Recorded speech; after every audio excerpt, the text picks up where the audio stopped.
العالمين وعلى آله وأصحابه أجمعين. أما بعد،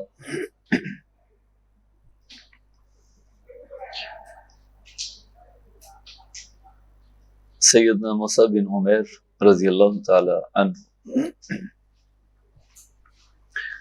ایک ایسے نوجوان جو نوجوانی ہی میں ایمان لائے اور نوجوانی ہی میں ساری خدمات سر انجام دی، اسلام کا جھنڈا تھاما، بلند کیا اور جوانی ہی میں اللہ کے پاس چلے گئے۔ نبی کریم صلی اللہ علیہ وسلم سے محبت کی اور اللہ تعالیٰ سے محبت کی ایک ایسی داستان ہے، صحابہ اکرام سارے ہی ایک سے بڑھ کے ایک ہیں، لیکن یہ ان میں کچھ لحاظ سے ممتاز ہیں، مختلف ہیں۔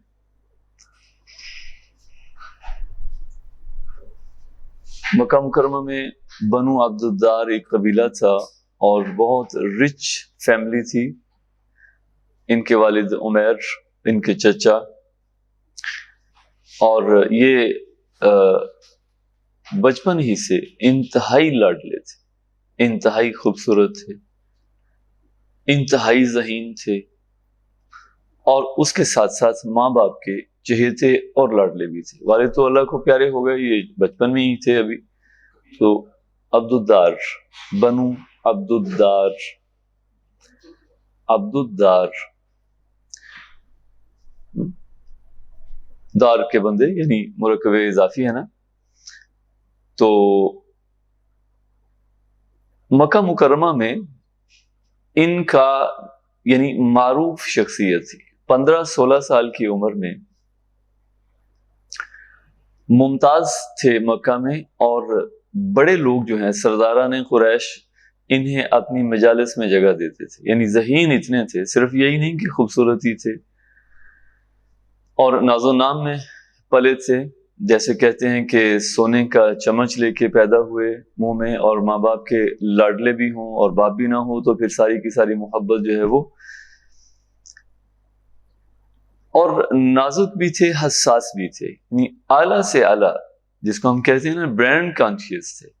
اعلیٰ سے اعلیٰ خوشبو، امپورٹڈ، لوکل نہیں، اعلیٰ سے اعلیٰ لباس، امپورٹڈ، اور جوتا جیسے آج ہم برانڈز کو جانتے ہیں نا، ان کے لیے یمن سے جوتے آتے تھے، اور یعنی اس وقت مکہ میں وہ سب سے بہترین برانڈ سمجھا جاتا تھا جس کے یہ جوتے پہنتے تھے یمن کے، اور ایسے ہی خوشبو اور ایسے ہی لباس۔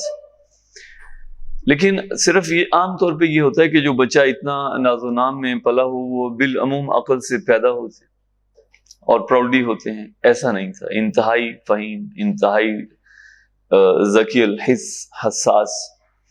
تو مکہ کے جو بڑے لوگ تھے وہ انہیں اپنی محافل میں جگہ دیتے تھے، اور بڑے، اب اندازہ کیجئے، یعنی عمر ابھی 18 بھی نہیں ہوئی، 15-16 سال ایج ہے، اور اس لیول پہ پہنچ گئے، اور مکہ میں مشہور تھے، یعنی مکہ کا پھول اور مکہ کا ہیرا، یعنی پورے مکہ میں ممتاز سے، جیسے ہوتا ہے نا، پتہ ہوتا ہے پورے کے پورے گاؤں کو کہ فلاں لڑکا جو ہے وہ انتہائی خوبصورت، اس کے تذکرے ہوتے ہیں، اس کی خوبصورتی ایک مثال ہوتی ہے۔ جیسے ہمارے کالج میں، ہماری یونیورسٹیز میں کوئی ایک آدھ ایسا ہو جو ایکسٹرا آرڈنری خوبصورت ہو، ایکسٹرا آرڈنری ذہین ہو، تو لوگ اس کو جانتے ہیں اور اس کو آئیڈیلائز کرتے ہیں۔ تو مکہ کے جو نوجوان ہیں وہ آئیڈیلائز کرتے تھے حضرت مصعب بن عمیر رضی اللہ تعالیٰ عنہ کو، جیسے آج ہمارے بچے ہیروز کو آئیڈیلائز کرتے ہیں نا، کہ ویسا ہیئر سٹائل بنانا ہے، ویسے ہی لباس پہننے ہیں، ویسا ہی گیٹ اپ بنانا ہے۔ تو مصعب بن عمیر آئیڈیل تھے مکہ کے نوجوانوں کے۔ اسی دوران میں نبی کریم صلی اللہ علیہ وسلم نے اعلان نبوت کیا، اور حضور صلی اللہ علیہ وسلم بھی معروف تھے، کسی تعارف کے محتاج نہیں تھے مکہ میں۔ تو جیسے ہی نبی کریم صلی اللہ علیہ وسلم، پہلے تو 2 سال تو نبی کریم صلی اللہ علیہ وسلم نے چھپ چھپ کے اپنے ہی کنبے قبیلے میں، اپنے ہی دوست احباب میں دعوت جاری رکھی، لیکن جب دعوت عام ہوئی اور مکہ میں یہ بات پھیل گئی، تو حضرت مصعب رضی اللہ تعالی عنہ نے جیسے ہی یہ بات سنی بغیر وقت ضائع کیے. اچھا جو ذہین نوجوان ہوتے ہیں ان میں حقیقت کو جاننے کی جستجو بھی ہوتی ہے. اللہ تعالیٰ نے جن کو عقل دی ہے تو وہ اس کا استعمال بھی کرتے ہیں. اور یہ بہت آپ دیکھیے دولت انسان کا عام طور پہ دماغ خراب کر دیتی ہے. سوچتا ہی کچھ نہیں سوائے انجوائمنٹ کے. اچھی گاڑیاں لے لیں, آج تو یہی ہوتا ہے نا. اگر کسی کے پاس پیسے ہوں اور ہو بھی ایسے کہ اس کی کوئی اس میں کنٹریبیوشن نہ ہو, بیٹھے بٹھائے سونے کا, تو وہ کیا کرتے ہیں, وقت ضائع کرتے ہیں, انجوائے کرتے ہیں. موٹر سائیکل لے لی, ہیوی بائکس لے لی, بڑی گاڑیاں لے لی. اور ایک دوست ہیں, بہت اچھی فیملی ہے, اللہ تعالیٰ ان کو اور برکت دے ان کے علم میں, عمل میں, ان کے رزق میں. تو ایک دن ساتھ کہیں کام جا رہے تھے تو ساتھ ہوتے ہوئے ہاکی اسٹیڈیم سے بھی گزرے, تو کہتے یہاں پہ ایک مارک ایکس کھڑی ہے تو بیٹے کی ضد ہے کہ وہ لینی ہے.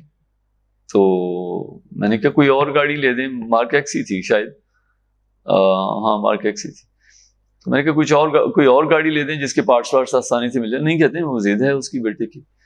تو اب حالانکہ اچھی فیملی ہے, بڑی سلجھی ہوئی فیملی, لیکن چونکہ بچوں نے محنت کی نہیں اور بیٹھے بٹھائے دولت جو ہے وہ فراوانی ہے, تو پھر یہی کچھ سوچتا ہے.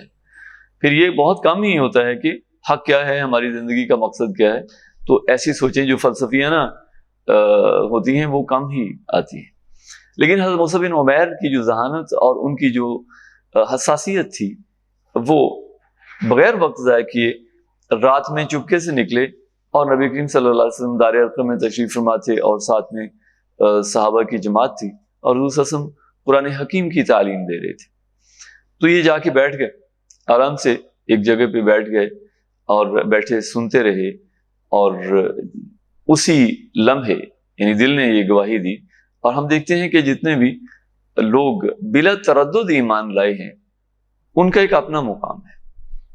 جو بہت زیادہ موٹیویشن کے ساتھ یا کسی کے سمجھانے بجانے پہ یا حالات کو دیکھتے ہوئے ایمان لائے, بعد میں ایمان لائے, اور جو پہلی ہی یعنی دیکھا اور دل نے گواہی دی کہ یہ سچا دین ہے, یہ حق ہے, ہوتا ہے نا. اس کا مطلب یہ کہ ان میں طلب اور ان میں پیاس تو پہلے سے تھی.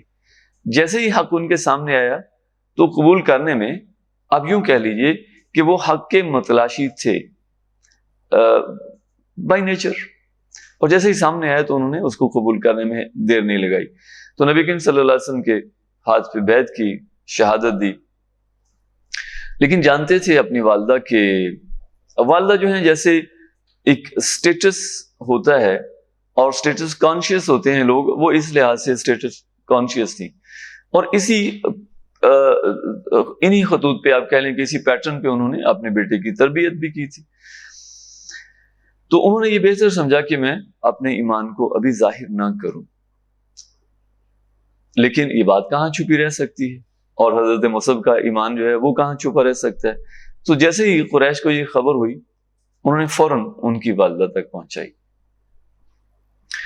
اور والدہ کو محبت تو تھی اور شدید محبت تھی, لہذا مارا پیٹا نہیں بلکہ قید کر دیا ایک کونے میں, گھر ہی کے ایک حصے میں, ایک کمرے میں یا ایک کونے میں قید کر دیا تاکہ یہ جا نہ سکے.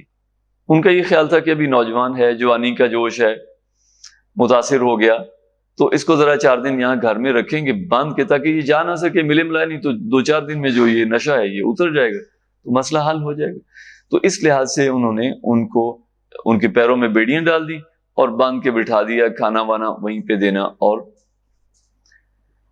لیکن جیسے ہی انہوں نے چھوڑا, اور ظاہر ہے یہی سمجھ کے چھوڑا ہوگا کہ اب بخار اتر گیا اس کا, تو جیسے ہی چھوڑا پھر نبی کریم صلی اللہ علیہ وسلم کے پاس, اور پھر رات کو آتے تھے چھپ کے.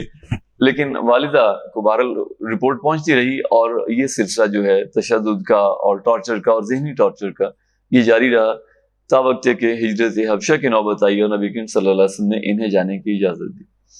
تو اسی نوجوانی میں گھر بار چھوڑا اور حبشہ کی طرف چلے گئے, اور ظاہر ہے قسم پرسی میں کچھ لے کے تو نہیں گئے گھر سے. اور ہجرت حبشہ پہلی ہجرت سے واپس آئے ہیں تو پھر وہی سلسلہ, تھے گھر میں ہی, ابھی گھر سے نکالے نہیں گئے, رہتے گھر میں ہی تھے. لیکن کیسے رہتے تھے یہ ہم سمجھ سکتے ہیں, کتنے پریشر میں تھے. چچا اپنی جگہ پہ اور والدہ جو ہیں وہ اپنی جگہ پہ. بالآخر انہوں نے جب یہ نہیں باز آئے تو انہوں نے ان کو گھر سے نکلنے کا حکم دیا، چچا نے بھی اور والدہ نے بھی۔ تو سنت ابراہیمی پہ عمل کرتے ہوئے انہوں نے اپنی والدہ کے لیے خیر سگالی کے جذبات کا اظہار کیا، ان کے ساتھ اپنی محبت کا اظہار کیا اور دعا کی ان کے لیے، لیکن دعوت بھی دی انہیں کہ اماں جان آپ بھی یہ شہادت دیں، یہ گواہی دیں کہ اللہ ایک ہے اور محمد صلی اللہ علیہ وسلم اللہ کے رسول ہیں۔ لیکن وہ عورت اتنی آپ کہہ لیں کہ خود سر تھی کہ اس کا نام بھی شاید خناس، اس کا اگر ہم پروننسیٹ کریں تو خناس ہے، تو شاید مجھے نہیں پتا کہ خناس کہاں سے نکلا ہے۔ تو اس کے دماغ میں اتنا تکبر تھا کہ اس نے چٹا جواب دیا اور کہا کہ میں یہ حماقت نہیں کروں گی، تمہاری باتوں میں آ کے میں اپنا دین نہیں چھوڑ سکتی، تم نکل جاؤ گھر سے۔ اب آپ ذرا اس والدہ کا بھی اندازہ کیجئے کہ وہ کتنی، ورنہ اولاد کی محبت جو ہے وہ انسان کو مجبور کر دیتی ہے نا، بہت کچھ کرتا ہے، کمپرومائز کر لیتا ہے انسان کہ چلیں یہ نہیں باز آتا تو میں ہی مان لیتی ہوں، اس کی دلجوئی ہو جائے گی۔ لیکن ایسا نہیں ہوا۔ جیسے نبی کریم صلی اللہ علیہ وسلم کے چچا ابو طالب اگرچہ ایمان نہیں لائے لیکن حضور صلی اللہ علیہ وسلم کے ساتھ اچھا تو رکھا نا، رویہ تو اچھا رکھا۔ بہرحال یہ گھر سے نکلے اور پھر انہوں نے لے لیا سب کچھ۔ یہ واقعہ ہم بچپن سے پڑھتے چلے آ رہے ہیں کہ جو لباس پہنا ہوا تھا تو انہوں نے کہا، ان کے چچا نے کہا، اس نے کہا یہ باپ، یہ جو لباس تم نے پہنا ہے یہ بھی تمہارے باپ کی کمائی ہے، اس پہ بھی تمہارا کوئی حق نہیں۔ تو وہ لباس بھی اتار دیا اور ایک چادر میں گھر سے نکلے، اور پھر پتہ نہیں کہاں کہاں سے کیسے انہوں نے کچھ کپڑے جو ہیں وہ کسی نے دیے ہوں گے، ظاہر ہے کسی نے ہیلپ کی ہوگی صحابہ میں سے، اور حضور صلی اللہ علیہ وسلم کے پاس ایک دن مجلس میں تشریف لائے تو لباس پھٹا ہوا تھا، پیبند لگے ہوئے تھے جو لباس پہنا ہوا تھا۔ تو صحابہ کے سامنے بھی وہ سارے مناظر تھے پچھلے، اور جب ان کو اس حال میں دیکھا تو اکثر صحابہ جو ہیں انہوں نے اپنے سر جھکا لیے اور ان کی آنکھوں سے پانی آ گیا کہ کہاں وہ عمیر مصعب اور کہاں یہ مصعب، اور خود نبی کریم صلی اللہ علیہ وسلم کی آنکھوں میں پانی آ گیا۔ اور حضور صلی اللہ علیہ وسلم نے ارشاد فرمایا، مفہوم یہ ہے کہ مصعب سے زیادہ ماں باپ کا لاڈلا مکہ میں نہیں تھا، لیکن اس نے اللہ اور اللہ کے رسول کی محبت میں سارا ہی کچھ چھوڑ دیا، یعنی ماں باپ بھی چھوڑ دیے، گھر بار بھی چھوڑ دیا، اور جو مال و دولت تھا سارے کا سارا چھوڑ دیا۔ ہجرت حبشہ کا دوسرا موقع نبی کریم صلی اللہ علیہ وسلم نے پھر بھیج دیا، اور جب واپس آئے ہیں ہجرت سے تو ساتھ ہی ہجرت مدینہ کا موقع تھا، بلکہ ہجرت مدینہ سے پہلے جب بیعت عقبہ اولی ہوئی ہے، 12 مدینہ سے حضرات تشریف لائے اور نبی کریم صلی اللہ علیہ وسلم کے ہاتھ پہ بیعت کی، تو انہوں نے خواہش ظاہر کی کہ ہمارے ساتھ کسی ایسے شخص کو بھیجیے جو ہمارے قبائل میں جا کے قرآن کی تعلیم دے، ہمیں قرآن سکھائے اور اسلام کی دعوت دے۔ تو اب اس وقت صحابہ میں کیسے کیسے صحابہ تھے، سیدنا ابوبکر صدیق جیسے، سیدنا عثمان غنی جیسے، سیدنا عمر فاروق، لیکن حضور صلی اللہ علیہ وسلم نے تعلیم کے لیے، تربیت کے لیے اور قرآن سکھانے کے لیے جو انتخاب کیا تو ایک نوجوان کا کیا۔ اس وقت آپ یوں سمجھ لیجئے کہ 15 اور 12 27 سال تقریباً عمر ہو چکی تھی ان کی، تو اس لحاظ سے میچور تھے۔ تو نبی کریم صلی اللہ علیہ وسلم نے انہیں مدینہ میں بھیجا اور 1 سال یہ مدینہ میں رہے، اور 1 سال میں پرسنالٹی ایسی تھی، اور جیسے ہم پڑھتے چلے آ رہے ہیں کہ ہر صحابی کا یہ وصف تھا، اور اقبال نے اسی کو شاید کہا ہے کہ کہاں سے سیکھی ہے تو نے یہ درویشی کہ چرچا بادشاہوں میں ہے تیری بے نیازی کا، اور وہ کہتے ہیں کہ مسلمان کے لہو میں ہے سلیقہ دل نوازی کا۔ اس کو بنانا نہیں پڑتا اپنا آپ، یعنی مصنوعی مسکراہٹ نہیں سے جانی پڑتی۔ ایسے ہوتا ہے نا، یہ پروفیشن ہے، دکاندار ہے، وہ دکان پہ آپ جاتے ہیں، اس سے ملتے ہیں تو وہ کچھ اور ہوتا ہے، لگتا ہے یہ دنیا کا سب سے با اخلاق اور خوش اخلاق انسان ہے، اور جیسے ہی آپ گھر لے آئیں، سودا وہ پسند آئے یا خراب نکلے اور وہ واپس کرنے جائیں تو پھر وہ لگتا نہیں کہ یہ وہی شخص ہے۔ آپ کا کبھی ایکسپیرینس ہوا؟ نہیں ہوا، میرا بار ہوتا ہے تو وہ بنے ہوئے ہوتے ہیں۔ تو مسلمان کو بنانا نہیں پڑتا، اس کے لہو میں ہے، یعنی اس کی فطرت میں ہے. تو حضرت مصعب نے جا کے اس انداز میں، اس پیار سے، اس محبت سے اور اس جذبے سے 1 سال وہاں گزارا، اور اتنے اخلاص سے انہیں قرآن سکھایا، پڑھایا کہ اگلے سال 70 صحابہ تشریف لائے، مرد اور خواتین 70 یا 72، اور ان کے ساتھ حضرت مصعب بن عمیر رضی اللہ تعالیٰ عنہ بھی تھے، اور انہیں حضور صلی اللہ علیہ وسلم کے ہاتھ پہ بیعت کی. اور پھر دوبارہ حضور صلی اللہ علیہ وسلم نے انہیں بھیج دیا مدینہ منورہ، اور ساتھ عبداللہ بن مکتوم ان کو بھی بھیج دیا. نبینا تھی آنکھوں سے، لیکن قرآن ظاہر نبینا اچھا حفظ کرتے ہیں، ان کا حافظہ اچھا ہوتا ہے. اور جب حضرت عمر ایمان لائے ہیں تو یہی پڑھا رہے تھے نا، ام مکتوم ہی پڑھا رہے تھے قرآن حکیم حضرت فاطمہ رضی اللہ تعالی عنہا، حضرت عمر کی بہن کو، اور حضرت سعید بن زید کو. بعض روایت میں ویسے حضرت خباب کا ذکر بھی آتا ہے، حضرت خباب بن ارد رضی اللہ تعالیٰ عنہ کا ذکر بھی آتا ہے. تو بہرحال یہ دونوں حضرات جو ہیں مدینہ منورہ میں رہے اور قرآن سکھایا انہیں. اور ڈاکٹر عبدالسمیع صاحب کہا کرتے ہیں، آپ نے سنا ہوگا، وہ کہتے ہیں قرآن پڑھایا ہی نہیں، سکھایا ہی نہیں، بلکہ ایسے لگتا ہے جیسے انہیں گھول کے پلا دیا. اور وہ جو مدینہ کے کسان تھے وہ قریش جیسی طاقت سے ٹکرانے کے لیے ذہناً تیار ہو گئے، ایمان تو لے آئے، لیکن قرآن ان کے رگ و ریشے میں ایسا پیوست ہوا، اور اس کا کریڈٹ حضرت مصعب کو اور وہ اس کو وہ ریکگنائز کرتے تھے. حضرت مصعب کی جو مدینہ کے مسلمان تھے، صحابہ تھے، وہ حضرت مصعب کی خدمات کو اور ان کی شخصیت کو ریکگنائز کرتے تھے، اس لحاظ سے کہ انہوں نے آ کے ہمیں قرآن سکھایا. اور وہ بہت زیادہ عزت اور قدر کرتے تھے. اگر حضرت مصعب کہیں جا رہے ہوتے تھے تو کہتے تھے کہ، یا آتے تھے کہیں تو کہتے تھے کہ قرآن پڑھانے والا آ گیا. مقری ان کا لقب تھا، مقری، قرآن پڑھانے والا.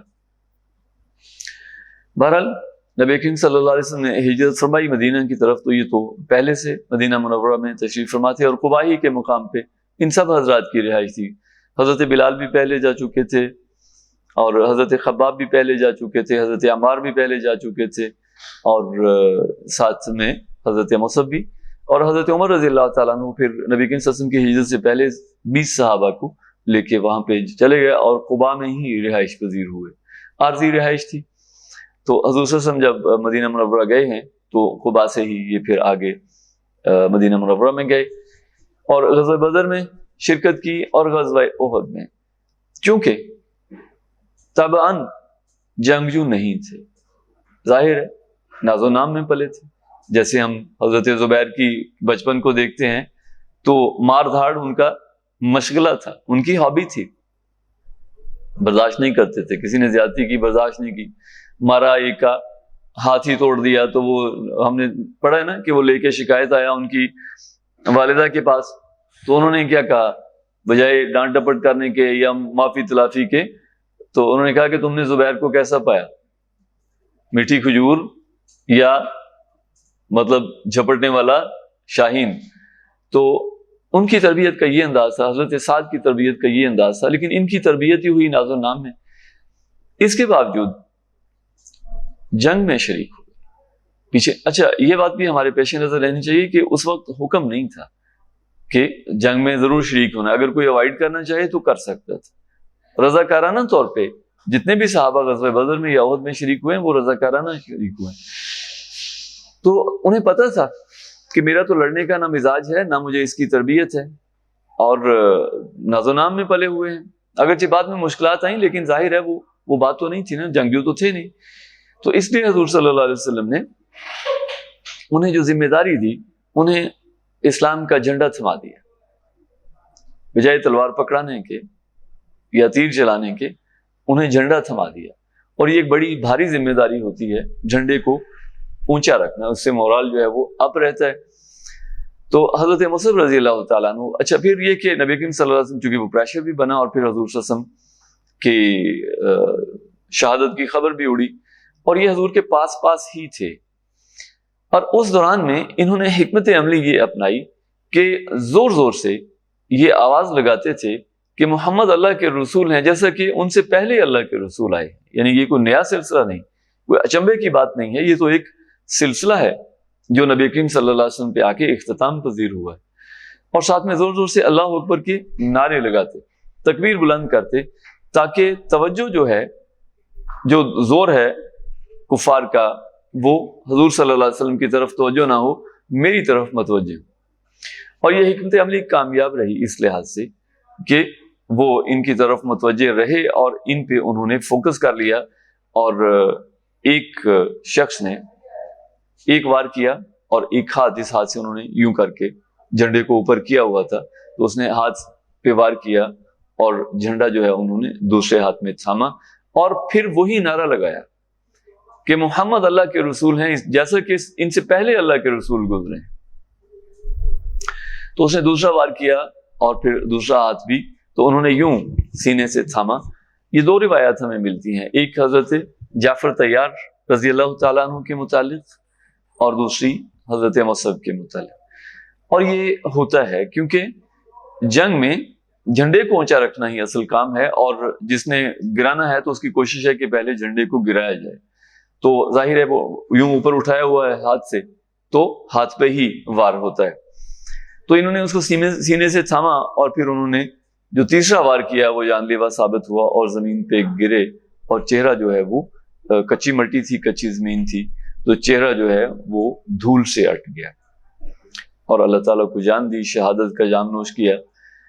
تو جب یہ سارے معاملات ٹلے ہیں، حضور صلی اللہ علیہ وسلم نکلے ہیں، اور صحابہ اکرام کی جو آپ کہہ لیں کہ ان کے جسم تھے شہداء کے، تو ان میں جب نبی صلی اللہ علیہ وسلم ہوتے ہوتے دیکھتے دیکھتے، اور وہ دن بھی کیسا دن تھا کہ حضرت حمزہ کا جسم بھی حضور صلی اللہ علیہ وسلم نے دیکھا کہ جن کا مسئلہ ہوا تھا، اور حضرت مصعب کا جسم بھی دیکھا، تو یہ دوسرا موقع ہے کہ نبی کریم صلی اللہ علیہ وسلم کی آنکھوں سے آنسو آئے۔ یہ ایک سچے لیڈر کی نشانی ہے کہ اس کو اپنے ساتھیوں سے انتہا درجے کی محبت ہوتی ہے، اور وہ نرم دل ہوتا ہے، یعنی وہ سخت دل نہیں ہوتا۔ تو نبی کریم صلی اللہ علیہ وسلم کو حضرت مصعب سے جو محبت تھی، اس کے پیش نظر حضور صلی اللہ علیہ وسلم کی آنکھوں سے آنسو آئے۔ اور آپ کو پتہ ہے وہ واقعہ کہ جب انہیں کفن دینے کا موقع آیا، کفن تو شہداء کو دیا نہیں جاتا،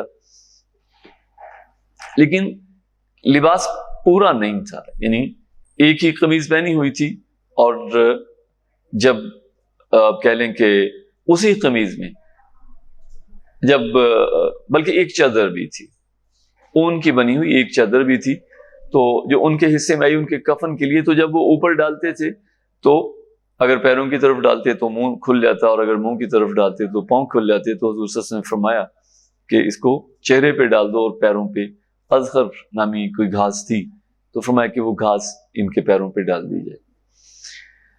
یوں انہوں نے جام شہادت نوش کیا، اور صحابہ اکرام جو ہیں وہ حضرت مصعب کی شہادت کو بھولے نہیں، اور حضرت مصعب کی خدمات کو بھولے نہیں۔ ساری زندگی حضرت عبد الرحمن بن عوف رضی اللہ تعالیٰ عنہ عشرہ مبشرہ میں سے، زندگی کے آخری ایام میں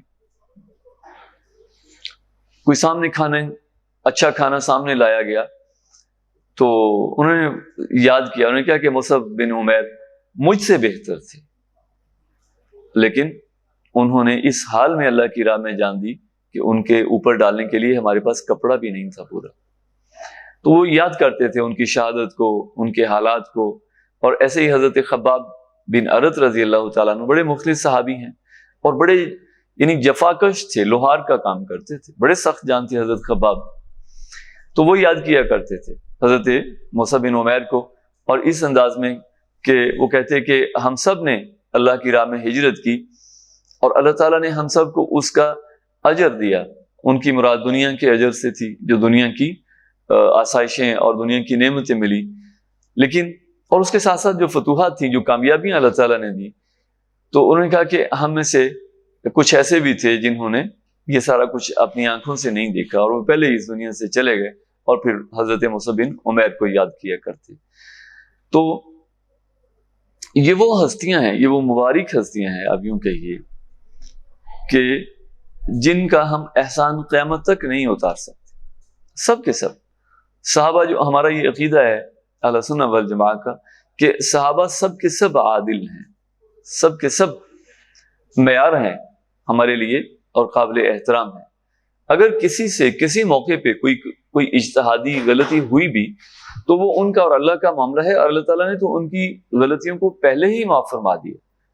ایڈوانس میں ان کی معافی تھی جو ان کی اجتہادی غلطیاں تھیں. ایسے گناہ تو ان سے سرزد ہی نہیں ہوئے جیسے ہم کرتے. تو ان کی محبت اس لیے بھی ہمارے لیے ضروری ہے کہ ہمارے لیے ان کی سیرت نمونہ ہے، مشعل راہ ہے، اور ان کی محبت ہمارے لیے سرمایہ افتخار ہے. بلکہ یوں کہیے کہ سرمایہ نجات بھی ہے، کیونکہ حضور صلی اللہ علیہ وسلم نے فرمایا کہ قیامت کے دن آدمی انہی کے ساتھ اٹھایا جائے گا جن سے اس کو محبت ہوگی. تو اور اس محبت کی بڑی قدر تھی. حضرت بلال رضی اللہ تعالیٰ عنہ جب ان کا انتقال کا وقت قریب آیا تو ان کی اہلیہ روتی تھی غم سے، تو حضرت بلال نے ان سے کہا کہ تم روتی ہو اور مجھے تو اس بات کی خوشی ہے کہ میں جا کے اپنے دوستوں سے ملوں گا. یعنی نبی کریم صلی اللہ علیہ وسلم سے ملاقات ہوگی، حضرت ابوبکر صدیق سے ملاقات ہوگی، حضرت عمر سے ملاقات ہوگی. تو ان کو موت کی تمنا اس لیے بھی تھی کہ ہم جا کے اپنے محبوب جو لوگ ہیں ان سے ہماری ملاقات ہوگی. تو اللہ تعالیٰ ہمیں بھی اس محبت کا کچھ حصہ عطا فرمائے اور ہمیں صحابہ اکرام کے نقش قدم پہ چلنے کی توفیق عطا فرمائے. باقی ان کے جو خانگی حالات ہیں وہ کتابوں میں ملتے نہیں، ان کی کوئی تفصیل نہیں ملتی کہ شادی کی ہی نہیں. بظاہر یوں لگتا ہے کہ ایسا موقع نہیں ملا، چونکہ ہجرت اور پھر اسلام کے سفیر کی حیثیت سے، سب سے پہلے سفیر ہیں اسلام کے مدینہ منورہ میں جن کو حضور صلی اللہ علیہ وسلم نے سفیر کی اسلام کے نمائندے کی حیثیت سے گئے نا. تو اور پھر اس کے بعد ہجرت مدینہ اور پھر اس کے بعد غزوہ بدر اور احد. تو بظاہر یہ محسوس ہوتا ہے کہ انہیں شاید نکاح کا موقع نہیں ملا، اور اگر کیا بھی ہے تو اس کی کوئی تفصیل کتب میں نہیں ملتی کہ کیا اولاد ہوئی تھی یا نہیں تھی اور کیا اولاد تھی. تو اس کی کوئی تفصیل بہرحال میرے محدود مطالعے میں تو نہیں ہے، اگر آپ کے مطالعے میں ہو. لیکن میں اس پہ میرا یہ ارادہ تھا کہ میں کچھ اور لوگوں سے جو صاحب علم ہیں ان سے یہ پوچھوں. ہو سکتا ہے کسی کے علم میں یہ بات ہو، کیونکہ یہ جو صحابہ کے تذکرے ہیں، صحابہ کے حالات ہیں، یہ کسی ایک کتاب میں نہیں ہے، اور احادیث میں بھی بہت کم ہیں. احادیث کی کتب میں بہت کم ہیں. احادیث تاریخ میں اور کتب تاریخ میں اور کتب تفسیر میں ان کے حالات ملتے ہیں. تو اور وہ بھی بکھرے ہوئے، کوئی کسی میں. اس وقت ایسے بایوگرافی لکھنے کا تو کوئی کنسیپٹ تھا نہیں، کوئی رواج ہی نہیں تھا. تو اس لیے جو حالات ہیں یا واقعات ہیں وہ بہت بکھرے ہوئے ہوتے ہیں، اور ان کو کمپائل کرنا بہرحال ایک مشقت طلب کام ہے. تو عشرہ مبشرہ کے تو الحمدللہ کیے گئے، لیکن دیگر صحابہ کے جو حالات ہیں وہ شاید اس درجے میں کمپائل بھی نہ ہوئے ہوں. تو اس لیے اس پہ مزید تحقیق کی ضرورت ہے، اور انشاءاللہ میں اپنی سی کوشش کروں گا، آپ اپنی سی کوشش کیجیے گا. اللہ تعالیٰ ہمارا حامی ناصر ہو. وآخر دعوانا ان الحمدللہ رب العالمین.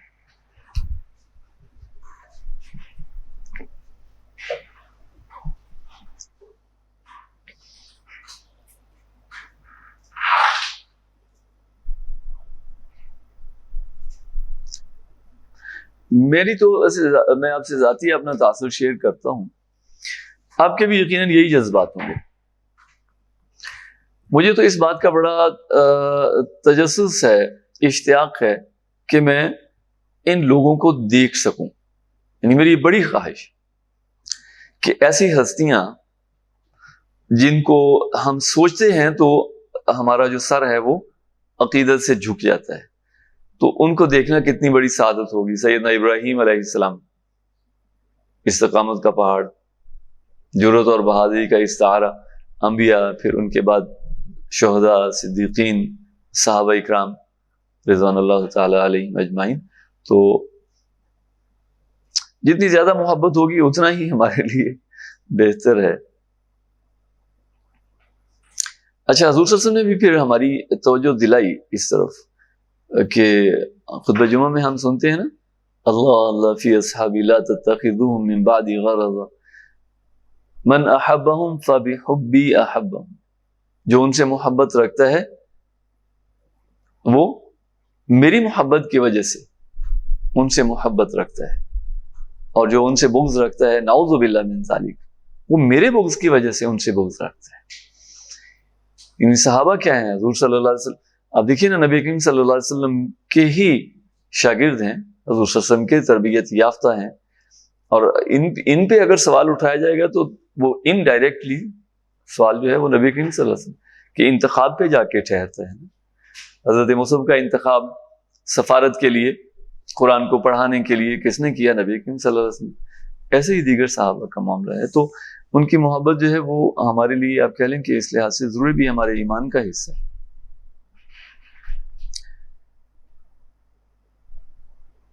الحمدللہ موسم بھی آج بہت اچھا ہو گیا، باہر بارش وارش ہو گئی۔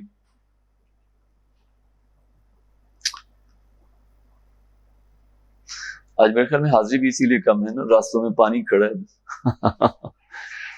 میں خود ڈرتے ڈرتے ایسے حالات میں، خدا نخواستہ اگر موٹر سائیکل پانی میں بند ہو جائے تو پھر بڑا مسئلہ بنتا ہے، پاؤں لگانے کے لیے جگہ نہیں ہوتی، چاروں طرف پانی ہوتا ہے، ہاں پاؤں نہیں لگتا، تو پھر وہ پانی میں جا کے پاؤں لگتا ہے، اور پانی بھی گندا پانی ہوتا ہے ظاہر، تو مشکل ہوتا ہے۔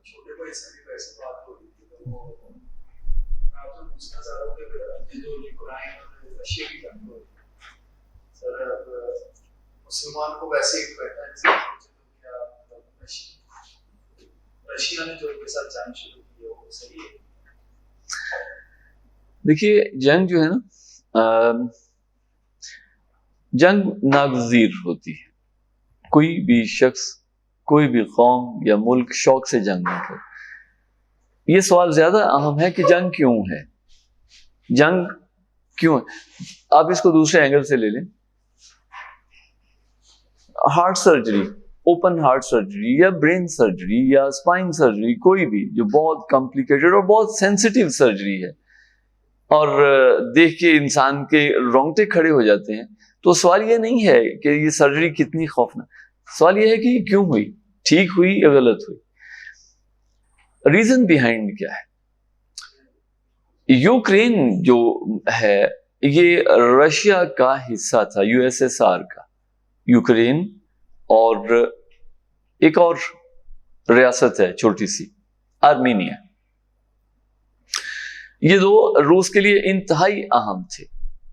باقی ریاستیں بھی ان کی جیسے تاجکستان، ازبکستان اور یہ آپ کی بوسنیا، یہ ساری کی ساری ریاستیں، لیکن یہ دو اس لحاظ سے بہت اہم ہیں کہ یہ بلیک سی پہ واقع ہیں، اور روس کا جو اس کی ایکسیس ہے سمندر تک وہ انہی دو کے تھرو ہے۔ تو نیٹو کی یہ کوشش تھی، جنگ، وہ جنگ تو ختم ہوگی لیکن وہ جنگ، نیٹو تو ابھی بھی موجود ہے، اور ان کی جو روس کے خلاف ماندانہ کارروائیاں ہیں وہ بھی جاری ہیں، اس کو نیچا دکھانے کے لیے، اس کو نیچے کرنے کے لیے، اپنی چودراہٹ کو قائم رکھنے کے لیے۔ جیسے چائنا کے ساتھ انہوں نے وار شروع کی ہوئی ہے، اور چائنا کے ساتھ جو وار ہے وہ معاشی میدان میں، اور جو روس کے ساتھ ان کی جنگ ہے وہ معاشی میدان میں اس سینس میں نہیں ہے، بلکہ وہ جغرافیائی لحاظ سے اور روس کو آئسولیٹ کرنے کے لیے۔ آرمینیا میں ان کی کوشش تھی، تو روس نے آرمینیا کو ضم کر لیا، اس کے ساتھ الحاق کر لیا، آرمینین گورنمنٹ جو تھی اس نے روس کے ساتھ الحاق کر لیا، پرو رشیا تھے وہ۔ یہی حالت جو ہے وہ یوکرین میں تھی، نیٹو کی یہ خواہش تھی کہ ہم اس کو نیٹو میں شامل کریں، تو لیکن جو گورنمنٹس تھی وہاں پہ وہ نہیں، اس پہ پاؤں نہیں لگاتی تھی۔ یہ پھر جب آیا ہے ولادیمیر زیلنسکی، لایا گیا، بالکل ٹھیک لایا گیا، تو یہودی ہے، یہ بھی ایک دلچسپ بات ہے اور حیران کن ہے، اور دونوں طرف سے یہودی ہے۔ عام طور پہ ایسا ہوتا ہے کہ باپ یہودی ہے لیکن ماں کرسچین ہے، یا ماں یہودی ہے تو باپ کرسچین ہے، تو یہ پکا یہودی ہے دونوں طرف سے، اور آپ کو پتا ہے کامیڈین تھا، میڈیا کا آدمی تھا۔ بہرحال اس کو لایا گیا، اور پھر اس نے نیٹو کے ساتھ الحاق کا اعلان کر دیا، باوجود اس کے کہ روس نے اس کو وارن کیا ہوا تھا کہ یہ ہماری ریڈ لائن ہے۔ تو اس کا مطلب یہ ہے کہ جنگ تو اس نے شروع کی، اور روس اس بات کو افورڈ کر نہیں سکتا۔ ایک تو یہ، جیسے میں نے عرض کیا کہ اس کا جو بلیک سی ہے اس پہ اگر آ کے نیٹو بیٹھ جائے، یہ 4 شہر لگتے ہیں نا اس کے یوکرین کے، تو روس نے ان چاروں کو ہی پہلے ٹیک اوور کیا ہے، انہی کو پہلے انہی کا کنٹرول لیا ہے جو بلیک سی کے اوپر ہے، اس کے ساحلی شہر میں. تو روس اس بات کو کبھی بھی افورڈ نہیں کر سکتا تھا کہ بالکل اچھا ایک بفر زون ہوتی ہے، جیسے کسی زمانے میں روس کے اور برطانیہ کے درمیان میں، برطانیہ یہاں تھا نا انڈو پاک میں، بر صغیر میں، اور روس جو ہے وہ پارلی طرف تھا، تو درمیان میں ایک بفر زون تھی افغانستان، یعنی نہ وہ ان کا تھا نہ وہ ان کا تھا، اور برطانیہ نے کوشش کی افغانستان پہ قبضہ کرنے کی لیکن کامیاب نہیں ہو سکی. تو اگر برطانیہ افغانستان پہ خدا نخواستہ قبضے میں کامیاب ہو جاتا تو اس کا نتیجہ کیا نکلتا کہ وہ بالکل روس کے سر پہ جا کے کھڑا ہو جاتا.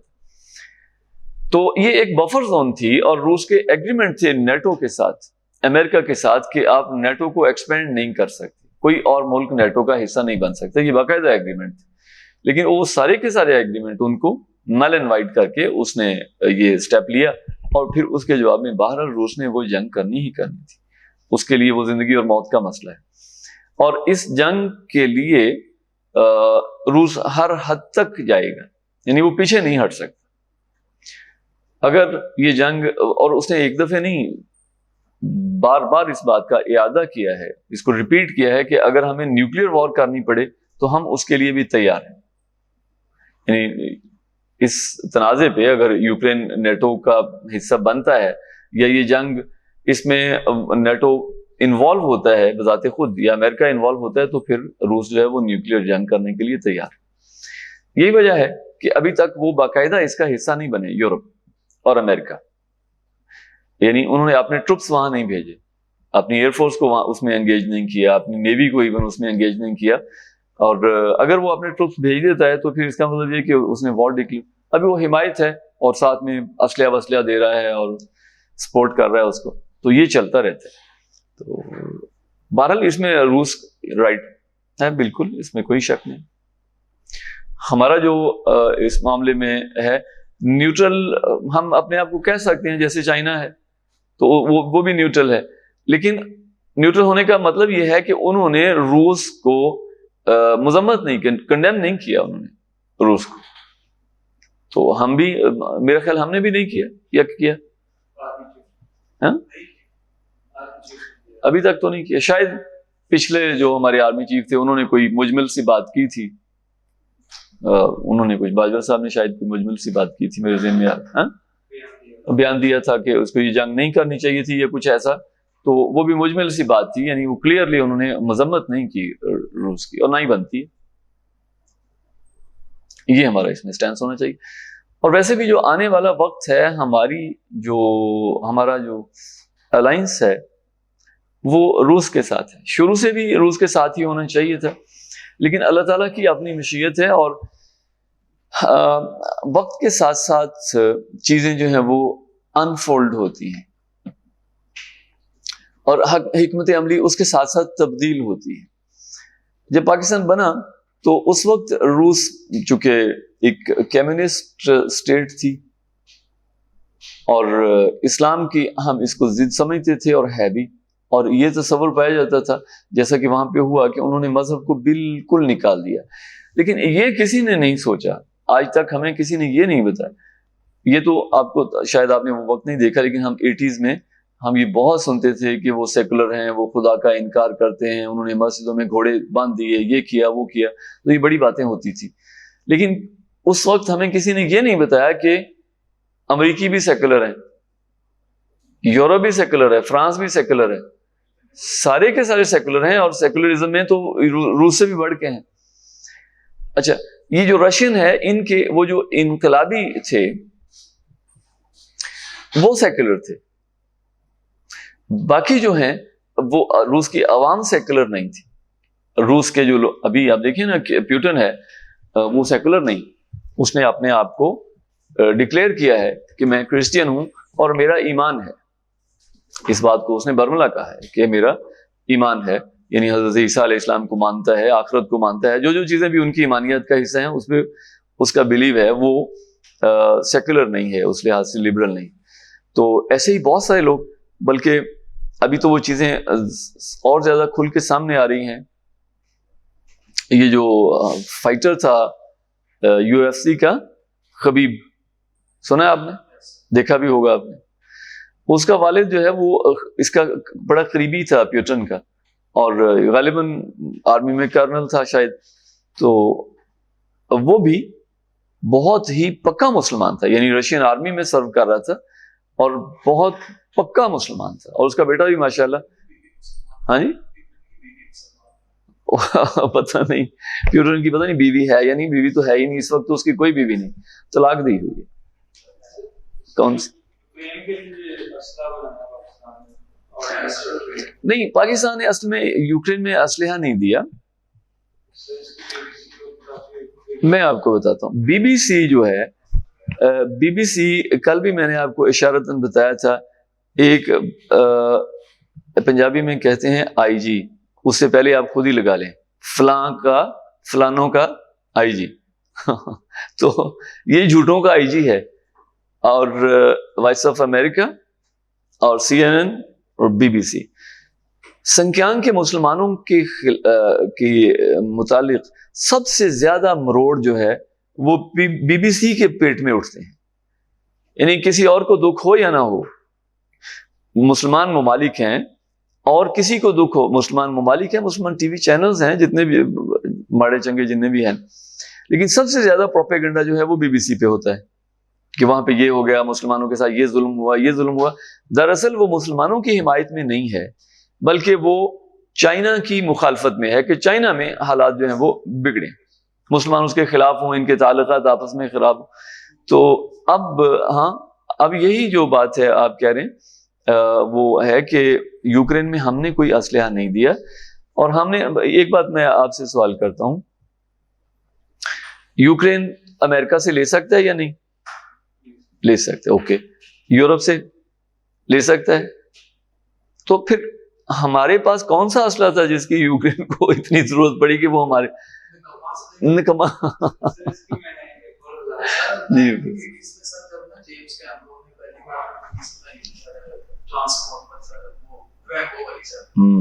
اس کے اندر انہوں نے جو جہادی ہیں نا سر، ان کا ساتھ دیا کہ وہ سب رشیا وغیرہ آیا ہوا تھا سر، وہ انہوں نے موویز کے اندر دکھایا ہے جہادیوں کو، مطلب طالبان کو یہ پورے استعمال کو اعتبار میں ساتھ دے رہے سر، ساتھ جانے لگے. تو جب بھی اپنی باری ہے یہ بہت زیادہ موویز ڈرامے کرتے ہیں نا کہ اگر آپ دیکھا اس بات میں ایک آرڈیننس فیکٹری کے ایک بندہ تھا، ایک بھی تھا وہ، تو وہ بیونڈ میں میرے ساتھ وہ کر رہا تھا، اس کا مفت مارچ کے اندر تو اس نے بھی اس بات کی تصدیق کی تھی کہ $2 بلین کی ڈیل ہوئی ہے. اور بعد میں خبروں میں بھی آئے وہ جو میزائل چھوٹے جو بنائے ہیں پاکستان میں، ان کے جنرل نے کہا تھا یہ کہ بہت ہی لو کوالٹی.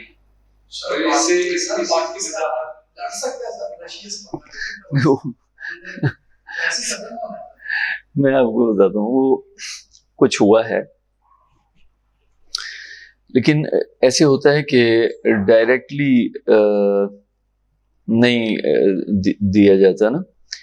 آپ کو پتہ ہے جو ہمارے پاس اس وقت راڈار سسٹم ہے اسٹیٹ آف دی آرٹ، سب سے جو ہمارا لیٹسٹ راڈار ہے وہ اسرائیلی ہے. بڑی بات کہہ دی نا میں نے. اب اسرائیل سے تو ہمارے بالکل تعلقات نہیں ہیں، وہ تو ہمارا دشمن ہے نمبر 1، لیکن وہ ہم نے اسرائیل سے نہیں لیا، نہ ہی اسرائیل ہمیں دیتا. وہ کیوں دیتا پاکستان کو راڈار بھی؟ اس کا دماغ خراب. پاکستان کو تو ویسے ہی نہیں دینا، وہ ہم نے ٹرکی سے لیا،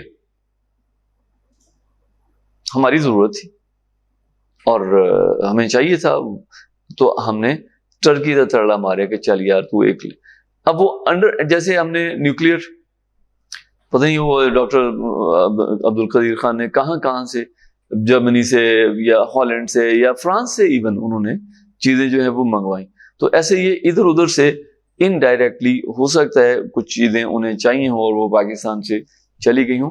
تو اس میں لیکن آفیشیلی ایک ہوتا ہے آفیشیلی آپ اسٹیٹ کی سطح پہ ڈائریکٹ ان کے ساتھ کوئی ڈیل کر رہے ہوں تو ایسا نہیں ہے، اور اس کی ہمیں کوئی ضرورت بھی نہیں. دیکھیں نا، آب اہل مجھے مار خام خاص سر پھنسانا، تو کتنے کا ہم نے کوئی انہیں مطلب اربوں ڈالر کا اسلحہ بیچا ہوگا یا مفت دیا ہوگا. مفت تو ہم دینے سے، ہم تو مفت کسی کو مکھی بھی نہیں دیتے، مری نہ ہی دینی چاہیے. سر وہ پاکستان سر انڈیا سے نہیں کر سکتے. ہاں کسی سے بھی لے سکتے ہیں. ہاں بالکل. آپ پیگاسس وغیرہ. ہاں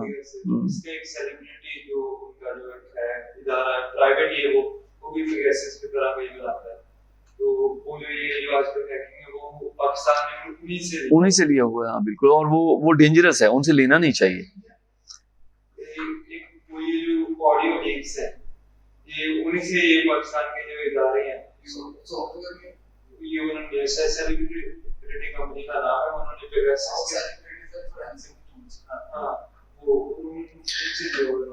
جیسے پیگاسس ہے نا، وہ ہر طرح کے موبائل میں، لیٹسٹ موبائل جو ہیں ان میں، کمپیوٹرز میں، وہ ہر جگہ پینیٹریٹ کرتا ہے.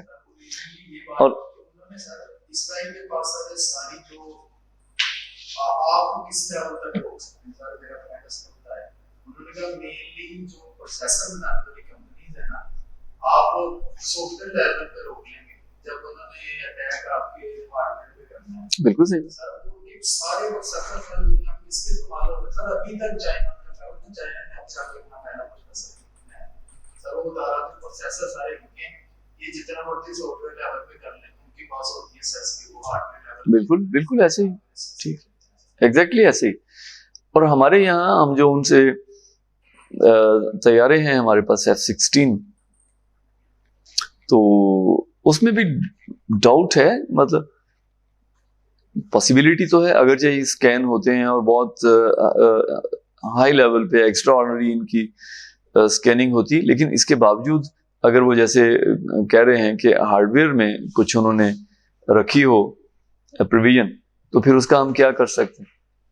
سر اس میں دیکھیں کہ ہم اگر مسلم اگر اس میں آگے جاتے ہیں تو مذہبی طبقہ جو ہے اس کی بہت مخالفت کرتا ہے کہ جو اسلامی نوجوان ہیں اس کو آئی ٹی میں یا آرٹیفیشل انٹیلیجنس، بلاک چین کی شروع سے ہی وہ اس کو کہتے ہیں کہ یہ دجال ہے، یہ فتنہ ہے، میٹاورس ہے، وہ اس کو شروع سے ہی کر لگانا شروع کر دیتے ہیں. دیکھیے اس میں بالکل سادہ سی بات ہے کہ طاقت کا حصول اگر ہو اور اس کے ساتھ ایمان ہو تو وہ ظلم کو روکنے کے لیے اور ایک عادلانہ نظام کو قائم کرنے کے لیے، طاقت کے بغیر تو نظام قائم ہو ہی نہیں سکتا، پاسبل ہی نہیں ہے. اور میں نے آپ کو شاید سورۃ الحدید کی وہ آیت کی اس کی طرف آپ کی توجہ مبذول کروائی یا نہیں کروائی. آیت نمبر 25 ہے نا. اللہ تعالیٰ فرماتے ہیں کہ بعد اعوذ باللہ من الشیطان الرجیم لقد ارسلنا رسولنا بالبینات وانزلنا معهم الكتاب والمیزان لیقوم الناس بالقسط وانزلنا الحدید فیہ بأس شدید ومنافع للناس ولیعلم اللہ من ینصرہ ورسولہ بالغیب، کہ بے شک ہم نے رسولوں کو بھیجا بینات کے ساتھ اور ان کے ساتھ ہم نے کتاب اتاری اور میزان یعنی نظام عدل، تاکہ لوگ عدل پر، قسط پر قائم ہو جائیں، ظلم نہ رہے زمین پہ. اللہ تعالیٰ کو سب سے زیادہ جو چیز ناپسند ہے وہ ظلم ہے. ظلم کا ہم جب مفہوم لیتے ہیں نا تو بہت محدود سا مفہوم ہمارے ذہنوں میں آتا ہے کہ کسی نے کسی کے تھپڑ مار دیا، یار ہم کہتے ہیں یار بڑا ظلم کیا اس نے. کسی تگڑے نے ماڑے کو، کسی کے پیسے دبا لیے، ہم کہتے ہیں بڑا ظلم کیا. لیکن پوری کی پوری قوموں کو غلام بنا لینا، اس سے بڑا ظلم، سود کی لعنت میں جکڑ لینا اور انہیں آخرت سے غافل کر دینا اور آخرت ان کی تباہ کر دینا پوری انسانیت کی، اس سے بڑا ظلم، اللہ تعالیٰ سے دور کر دینا. تو اللہ تعالیٰ نے ایک عادلانہ نظام کو قائم کرنے کے لیے کیا فرمایا کہ ہم نے لوہا نازل کیا، اس میں جنگ کی صلاحیت ہے. فیہ بأس شدید، سخت جنگ کی صلاحیت ہے، ومنافع للناس، اور لوگوں کے لیے اور بھی منافع۔ اب یہاں پہ ایک سوال کھڑا ہوتا ہے، یہ سوال مزے کی بات یہ ہے کہ یہ سوال بھی میرا اپنا نہیں ہے، مزے کی نہیں کہیں آپ، اس کو دکھ کی بات کہیں۔ پاکستان سٹیل مل کا وزٹ ہوا اور جو ڈیلیگیشن تھا اس میں ایک فارنر تھا، مے بی رشین تھا یا جرمن تھا۔ تو ڈائننگ ہال میں لوگ بیٹھے تھے یہ سارے، اور سامنے دیوار پہ یہ آیت لکھی ہوئی ہے، ساتھ میں اس کا ٹرانسلیشن بھی۔ تو چونکہ وہ سارے آفیشیل تھے، پروفیشنل تھے، تو انہوں نے اس پہ اپنے اپنے کمنٹس کرنے شروع کیے کہ یہ دیکھیے اللہ تعالیٰ نے 1400 سال پہلے ہمیں بتا دیا، اور یہ۔ تو وہ جو فارنر تھا وہ بیٹھا سنتا رہا، اور آخر میں اس نے کہا کہ مجھے اگر آپ اجازت دیں تو میں بھی اس پہ کچھ کہوں۔ تو کہتے ہیں ہم نے اس کو کہا جی بات کیجیے۔ یعنی اس لیے میں کہتا ہوں کہ دکھ کی بات یہ ہے کہ یہ سوال بھی ہماری طرف سے نہیں اٹھا۔ اس نے کیا کہا؟ اس نے کہا جب آپ کو 1400 سال پہلے اس حقیقت کا علم ہو گیا تھا، اگرچہ لوہے کی دریافت کو کتنا عرصہ ہوا جی؟ تقریباً 4000 سال دریافت کی میں بات کر رہا ہوں، لیکن اس کا استعمال جو ہے وہ کب شروع ہوا؟ قرآن بتاتا ہے، ایک ایک سٹیپ قرآن بتاتا ہے۔ سیدنا داؤد علیہ السلام کے دور میں فرماتے ہیں نا، ہم نے ان کے لیے لوہا نرم کر دیا اور وہ اسے زریں بناتے تھے، اور ہم نے ان کو حکم دیا کہ ان کو ٹھیک ٹھیک اندازے سے بناؤ، یعنی پرفیکٹ ہوں۔ اور پرفیکشن جو ہے وہ ایک منٹ میں حاصل نہیں ہوتی، ایک دم سے حاصل نہیں ہوتی، یہ ایک پروسیس ہے جس کو ہم کہتے ہیں نا بہتری کی گنجائش ہمیشہ رہتی ہے، امپروومنٹ۔ تو اللہ تعالیٰ نے حکم دیا حضرت داؤد علیہ السلام کو کہ اس کو ٹھیک ٹھیک اندازے سے پرفیکٹ بناؤ، اس میں کوئی کمی نہیں رہنی چاہیے، دوسرے لفظوں میں۔ تو اس کمیوں کو دور کرنے کے لیے وہ تو ایک مسلسل سفر ہے جو جاری و ساری رہتا ہے۔ تو اس نے کہا کہ جب آپ کو یہ پتہ چل گیا تھا 1400 سال پہلے، اس وقت جو آلات حرب ہیں اس میں تلوار تیر تو بنتے تھے اس سے لوہے کے، اور لیکن دوسرے جو برتن ہیں وہ بنتے تھے پیتل کے، تانبے کے، کانسی کے، جو استعمال کی چیزیں ہیں۔ لیکن آلات حرب تیر اور نیزے اور جو تلواریں ہیں وہ لوہے کی ہی بنتی تھی۔ اچھا، تو اسے کہا یہ لوہا آپ کے گھروں میں تو نازل نہیں ہوا، آپ کی مسجدوں میں تو نازل نہیں ہوا تھا، تو کہاں نازل ہوا ہے؟ اس کے لیے جغرافیے کا علم چاہیے، کون کون سے ایسے خطے ہیں، کس کس قسم کے خطے ہیں جہاں پہ لوہا پایا جا سکتا ہے، اور پھر اس کو وہاں سے نکالنا، پہلے تو اس کو وہاں دریافت کرنا، اور پھر اس کو وہاں سے نکالنا، اس کے لیے مائننگ چاہیے، انجینئرنگ چاہیے اس کے لیے، اور بہت ہائی فائی انجینئرنگ، ہزاروں فٹ گہرائی میں، سینکڑوں نہیں، ہزاروں فٹ گہرائی میں پڑا ہے۔ ہمارے پاس پڑا ہے یہاں چنیوٹ میں، لوہے کے ذخائر ہیں، تانبے کے ذخائر ہیں، ریکوڈک میں سونے کے ذخائر ہیں، جہاں تانبا ہوتا ہے وہاں سونا بھی ہوتا ہے ساتھ، اگرچہ تھوڑا ہی ہو مقدار میں۔ تو لیکن ہم نہیں نکال سکتے، ہمارے پاس وہ ٹیکنالوجی نہیں، بدقسمتی ہماری۔ تو اس نے کہا کہ اس کے لیے جو مائننگ ہے، وہ انجینئرنگ ہے، وہ آپ نے کتنی سیکھی، اس میں آپ کا کیا کنٹریبیوشن ہے، اور پھر وہ راہ ہے۔ صرف 2 ایسے ایلیمنٹ ہیں جو آپ کو پیور فارم میں ملتے ہیں، سلور اور گولڈ، باقی سارے پروسیس کرنے پڑتے۔ تو اس نے کہا کہ وہ جو پروسیس ہے اس کا، وہ ایک میٹلرجی، ایک بہت بڑا علم ہے، بہت بڑی سائنس ہے۔ ڈاکٹر عبد القدیر خان پی ایچ ڈی تھے، ڈاکٹر تھے، تو میٹلرجی میں تھے نا، پی ایچ ڈی۔ اور یہ کوئی پی ایچ ڈی کو حرف آخر تو نہیں کہ ایک شخص پی ایچ ڈی کر لی تو وہ اب وہ سائنسدان نہیں بن گیا، بڑا ہی سائنسدان ساری زندگی سیکھتا ہے۔ تو اس نے کہا اس میں آپ کا کیا کنٹریبیوشن ہے، اور پھر اس کو وہاں سے لانا، اور پھر اس کے اب آج آپ دیکھیے کہ لوہے کی صنعت میں، اگرچہ یہ آیت ہمیں دی گئی، قرآن ہمیں دیا گیا، ایمان ہمارا ہے اس پہ، اور لوہے کی صنعت میں سب سے آگے کون ہے دنیا میں؟ جرمنی، اس کے بعد امریکہ، اس کے بعد یا اس کے ساتھ جاپان، اور اب تھوڑا تھوڑا چائنا بھی شامل ہو رہا ہے۔ پہلے نہیں تھا چائنا کے پاس میٹلرجی، ان کی بالکل فلاپ تھی، لیکن اب وہ بہت میچور ہو گئے۔ تو ہم نے کیا کیا ہے، ہمیں جو قرآن نے گائیڈ لائن دی کہ یہ تمہارے لیے ضروری ہے اس نظام کو قائم کرنے کے لیے، اور ایگزیکٹلی یہی ہوا. انہوں نے اس طاقت کو حاصل کیا، جنگ کی طاقت کو. گنز بنائی لوہے سے. جب یہ ریولوشن آیا ہے، صنعتی انقلاب، اس کی بنیاد کیا ہے؟ لوہا. لوہے سے انہوں نے گنز بنائی، اور ہم ان کا مقابلہ نہیں کر سکے تلواروں سے، اور اپنی وہ پرانی توپوں سے جو تانبے کی ڈھلی ہوتی تھی، ہاں وہ آگے سے گولیاں مارتے. اور اس کا نتیجہ یہ نکلا کہ پورے کا پورا عالم اسلام جو ہے، اسلامک ورلڈ جو ہے، وہ ان کے قبضے میں چلا گیا، کالونائز کر لیا انہوں نے. اور سبب کیا بنا؟ وہ طاقت جو انہوں نے لوہے سے حاصل کی. تو قرآن کی اس سے بڑی صداقت اور کیا ہو سکتی ہے؟ ہم پیچھے رہ گئے، وہ آگے نکل گئے، اور وہ آگے نکل گئے تو وہ غالب بھی آ گئے. تو اگر ہم نے اسلام کو غالب کرنا ہے تو اس کے لیے طاقت کی ضرورت، طاقت کے بغیر غلبہ نہیں ہو سکتا بھائی. ہاں، اب یہ ایک اور سوال ہے کہ کیا ہم اب اگر یہ دوڑ شروع کرتے ہیں، دیکھیے ہمیں چیزوں کا معروضی انداز میں، گراؤنڈ ریالٹیز کو سامنے رکھ کے، نپے تلے انداز میں، نہ جذبات ہونے چاہیے اس میں، اور نہ ہی اس میں جلد بازی اور احمقانہ پن ہونا چاہیے، نہ ہی اس میں بچگانہ پن ہونا چاہیے. ہم اس کو، جس کو ہم کہتے ہیں نا کہ جو گراؤنڈ ریالٹیز ہیں یا عقلی لحاظ سے سوچ، اگر ہم آج شروع کریں یہ جو دوڑ، تو کیا ہم انہیں کمپیٹ کر پائیں گے؟ آنیسٹلی نہیں کر پائیں گے. ہم جب ہم یہاں پہنچیں گے جہاں آج وہ وہاں ہیں، وہ ہم سے 100 سال پھر آگے ہوں گے. اب ہمارے لیے کرنے کا کام کیا ہے؟ جو ہونا تھا وہ تو ہو چکا. اب ہم کیا کریں؟ ایک تو یہ کہ ہم اللہ تعالیٰ کے ساتھ وفادار بنیں. جو اللہ تعالیٰ نے وسائل دیے ہیں ہمیں، ان کو ضائع نہ کریں،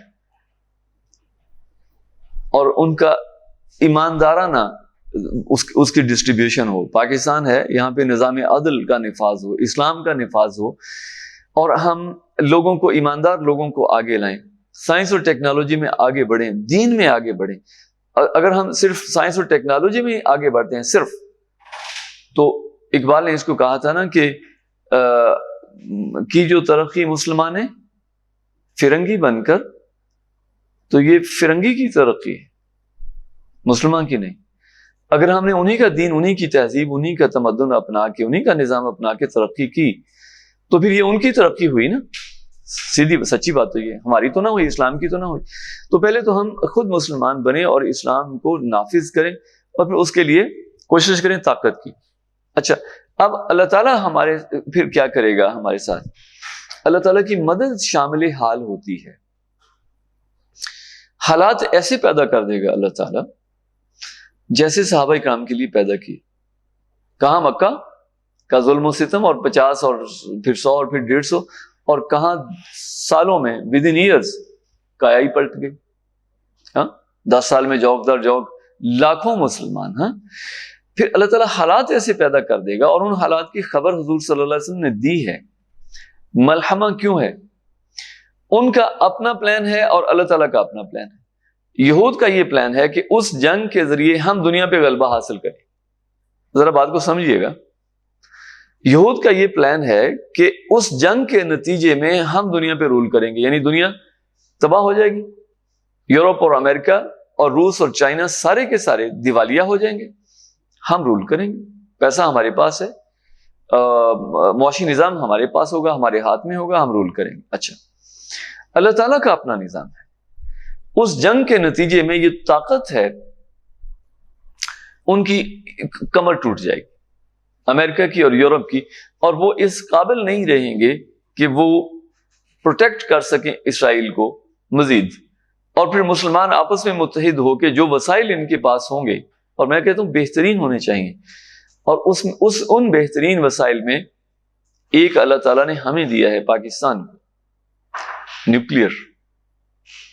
اور اسرائیل کے لیے اس سے بڑا تھریٹ اور کوئی نہیں ہے دنیا میں. سب سے بڑا تھریٹ اسرائیل کے لیے وہ پاکستان کا نیوکلیئر ہے. نہ اس کو سعودیہ سے کوئی خطرہ ہے. کیا کر لے گا سعودیہ اسرائیل کا؟ اگر پورا عرب مل کے اسرائیل کے ساتھ جنگ کے لیے تیار ہوا 67 کی جنگ میں 1967 میں ہوئی تھی، اور پھر انہوں نے سب کا بھرکس نکالا، لیکن نیوکلیر کا ان کے پاس کوئی توڑ نہیں ہے۔ اگر ایک نیوکلیر بھی وہاں پہ چل جاتا ہے تو اسرائیل صفحہ ہستی سے مٹ جائے گا۔ تو ہمارے پاس یہ ٹیکنالوجی ہے، مزید ٹیکنالوجی ہو اور ہم آپس میں یونائٹ ہوں، اور پھر ہم ان کا مقابلہ انشاءاللہ کریں گے ایمان کی طاقت کے ساتھ، اللہ تعالیٰ کے ساتھ وفاداری کے ساتھ، تو اس میں پھر اللہ تعالیٰ ہمیں فتح یاب کریں گے، فتح ہماری ہوگی۔ تو اس کے لیے ہمیں مینٹلی بھی پریپیئر ہونا ہے، اپنے آپ کو مومن بھی بنانا ہے، اور ساتھ ساتھ سائنس اور ٹیکنالوجی بھی مسلمان ہی کی متاع گم گشتہ ہے بھائی۔